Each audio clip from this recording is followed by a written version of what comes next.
बहुत सारे जो हमारे महान लोग जो भोजपुरी को आज इस स्तर तक लेके गए हैं, फैंस का कभी बंटवारा नहीं हुआ और ये अच्छी बात नहीं है भैया। आज उन लोग के पता बा कि कोनो पैसा कुछ हो छाती पर लाद के ना ले जिहन जा, लेकिन उहे पैसा कमाए खातिर झूठ कपट और अपना पैसा कमाए खातिर हमनी के बीच में लड़ा देवे लसन। सबको नुकसान है, कोई सबको नुकसान, और सबसे ज़्यादा नुकसान जो हमारे आने वाली पीढ़ियाँ आएंगी वो आएंगे। सबसे ज़्यादा नुकसान हमारे आने वाले जो पीढ़ी जो हमारे दर्शक देख रहे हैं उनके बच्चों को है। अब आजकल ये मैं 20 दिन से देख रहा हूँ भोजपुरी इंडस्ट्री में अश्लीलता को लेकर काफ़ी ज़्यादा बवाल मच रहा है और कुछ लोग जातिवादी को लेकर, कुछ लोग कह रहे हैं कि आप राजपूत को प्रमोट कर रहे हैं, कुछ लोग यादव जी को कुछ कह रहे हैं, कुछ लोग पांडे जी को कह रहे हैं। तो आप आप रितेश पांडे जी किस तरीके से इसको देखते हैं? क्या फैंस भी बंटवारा हो चुका है, एक फैंस उधर की तरफ है, एक फैंस उधर की तरफ है, कुछ फैंस इधर की तरफ है, तो ये क्या है? ये मैं बताता हूँ। बात यह है कि ये दौर है और फैंस का बंटना अच्छी बात नहीं है। हमारे में मैंने नाम लिया बहुत सारे जो हमारे महान लोग जो भोजपुरी को आज इस स्तर तक लेके गए हैं, फैंस का कभी बंटवारा नहीं हुआ और ये अच्छी बात नहीं है, होना भी नहीं चाहिए। बट ये दौर है, जैसे ऊंच खाल ऐसे डगर होला नु, ऐसे ही थोड़ा सा विपरीत परिस्थिति बा, लेकिन सकारात्मक सोची सब है, एक न एक दिन ही सही हुई और बुराई ज़्यादा दिन तक ना रहे। अंत में जीत अच्छाई के होला और सच्चाई के होला। तो समय समय पे ऐसा होत रहल बा कि कभी कभी बुरा ताकत हावी हो जाला समाज पे, देश पे, लेकिन अंततः वो बुराई के अंत ही होला। तो बुराई ये देखी भेदभाव, जातिवाद, ये सब बुराई है कि ना?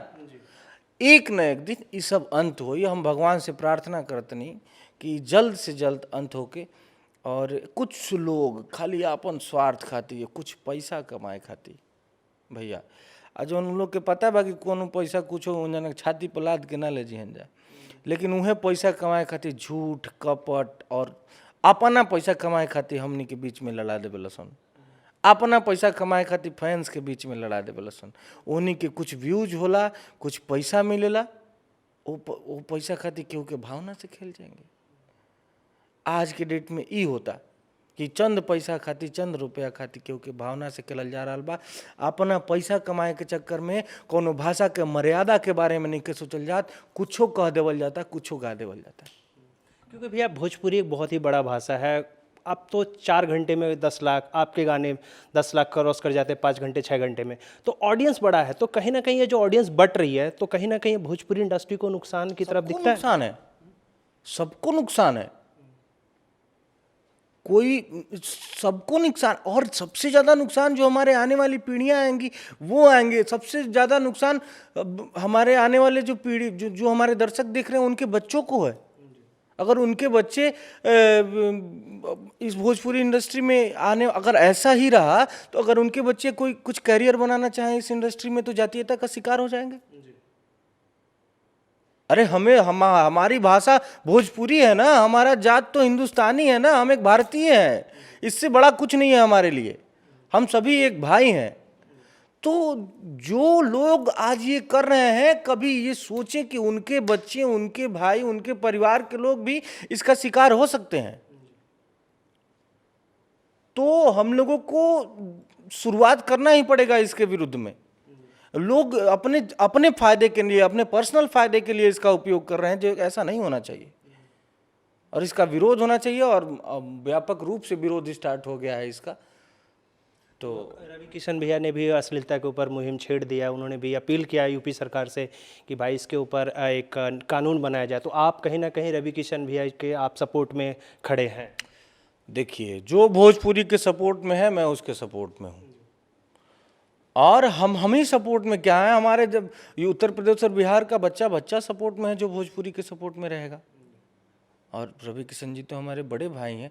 हमारे सभी इंडस्ट्री में जितने भी अब तक सुपरस्टार आए हैं, सबका बहुत बड़ा योगदान रहा है हमारे भोजपुरी को आगे बढ़ाने में। लेकिन थोड़ी विपरीत परिस्थितियां हैं, हम सबको मिल के इसके खिलाफ लड़ना होगा, तो हम लोग जीत पाएंगे। भैया अब आपका एक मजन हुआ, वर्ल्ड टीवी प्रीमियर हुआ था, काफ़ी ज़्यादा बवाल मचा है, टीवी रेटिंग भी हाई हुई थी। तो क्या है मजनू में, ऐसा क्या खास थी बात थी जो लोगों को पसंद आई आपकी तरफ से? वो तो लोग ही बताएंगे कि क्या उनको पसंद आई।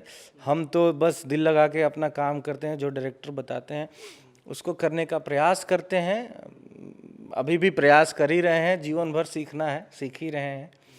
और हम दिन रात हम लोग मेहनत इसीलिए करते हैं कि जो जो लोग हैं, हमारे बड़े भाई लोग, हमारे दर्शक लोग, इनको पसंद आए।